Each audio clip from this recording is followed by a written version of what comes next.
हम्म। तब लग जोगी जगत गुरु, जब लग रहे निराश, जब आशा ही मैं जगी, जग गुरु योगी दास। योगी जगत का गुरु कब तक है? जब तक वो निराश है संसार से, संसार का उसको कुछ भी नहीं चाहिए। जब तक वो संसार से निराश है, जब तक वो जगत का गुरु है। और जब जोगी के अंदर आशा जग जाती है, मुझे ये चाहिए, वो चाहिए, मुझे मोटर चाहिए, गाड़ी चाहिए, खाने पीने को चाहिए, ये किसी प्रकार की आशा जग जाती है, ये तो उसके प्रारब्ध से जो भी है, जो होगा जैसा होगा जैसा। पर जब उसकी इच्छा जग जाती है तो जग गुरु योगी दा, तो संसार उसका गुरु हो जाता है और योगी संसार का गुलाम हो जाता है। तो योगी संसार का गुरु कब तक है? जब तक उसके अंदर चाहना नहीं है। तब लग योगी जगत गुरु, जब लग रहे ना, जब संसार से निराश है, जब तक वह जगत का गुरु है।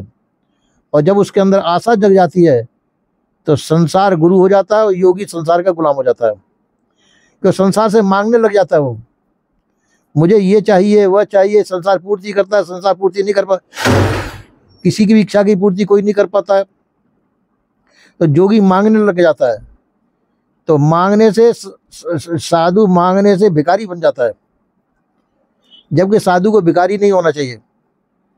साधु तो दाता है, ज्ञान बोध विचार का दाता है साधु, मांगता नहीं है। मांगता भिखारी साधु नहीं होता है। तो साधु का मतलब है सब ज्ञान बोध विचार को दे करके सबको प्रबुद्ध करे, ज्ञानवान बोधवान विचारमान बनाए, निरपक्ष बनाए, ऐसा साधु होना चाहिए। पर साधु जब मांगने लग जाएगा तो संसार को ज्ञान बोध विचार कौन देगा? इसलिए सदगुरु देव ने कहा कि तब लग जोगी जगत गुरु। योगी जगत का गुरु कब तक है? जब तक रहे निराश, जब तक वह संसार से निराश है, जब तक वह संसार का गुरु है। जब योगी के अंदर वासना जग जाती है, आशा जग जाती है, मुझे ये चाहिए, मुझे, तो जग गुरु योगी दा, तो संसार उसका गुरु है और वह संसार का गुलाम हो जाता है। तो इसी प्रकार से संसार का योगी को संसार से परे होना चाहिए, सभी प्रकार की इच्छा वासना चाहना से रहित होना चाहिए, तो वो अपना कल्याण कर सकता है, संसार का भी कल्याण कर सकता है। और कल्याण कब हो सकता है? जब उसके अंदर किसी प्रकार की चाहना नहीं होगी। कोई भी व्यक्ति कल्याण कब तक कर सकता है? जब तक उसको किसी प्रकार की चाहना ना हो। और चाहना उत्पन्न होते ही वो अपने कल्याण से दूर हो जाता है। तो इसलिए उसको जो है अपने कल्याण चाहिए, तो किसी प्रकार की चाहना न करे, सभी प्रकार की इच्छा वासना चाहना से रहित हो जाए। इच्छा वासना चाहना से अलग होकर के ही हम अपना कल्याण कर सकते हैं। तो इसी प्रकार से जो है परबाज्य, ऐसा हम नहीं कर पाते। क्यों? अनादिकाल के संस्कार हमारे अंदर भरे हुए हैं, उसमें संसार ही भरा हुआ है, संसार की चाहना भरी हुई है। तो संसार की चाहना भरी होने से हम संसार से मांगने लग जाते हैं, और संसार से मांगने लग जाएंगे तो हम अपने अंदर से खोखले हो जाते हैं, हमारा ज्ञान बोध विचार सब लोप हो जाता है, लुप्त हो जाता है। जबकि आप ज्ञानवान बोधवान विचारमान हैं, आप अपना ज्ञान के द्वारा अपना कल्याण करने में समर्थ हैं, वह सामर्थ्य तुम्हारी खत्म हो जाती है, क्योंकि तुम संसार से मांगने लग गए। तो जोगी को चाहिए संसार से कुछ न मांगे, और संसार से मांगने से संसार कुछ दे भी नहीं सकता है। अपना प्रारब्ध का होगा, वो प्रारब्ध का ही मिलेगा, संसार कुछ भी नहीं दे सकता है। पर संसार से मांगने से हम दीनहीन दरिद्र लाचार हो जाते हैं।